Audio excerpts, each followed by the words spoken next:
Lord, I need your blessings today. Panginoon, maraming salamat sa araw na ito. Maraming salamat at lagi kitang kasama. Kaya nagiging safe ang lahat. Kaya nagiging magaan ang lahat. Patuloy niyo po akong samahan sa araw na ito.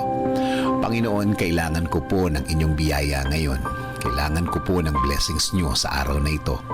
Kailangan ko po ng inyong provision para sa akin at para sa aking pamilya.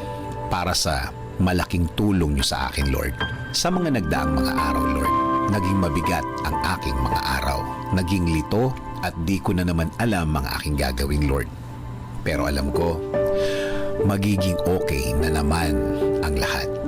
Alam ko, Panginoon, kahit na ano pa ang pinagdadaanan ko, kapag kasama ko kayo, lagi kong makikita at mararating ang inyong plano sa akin.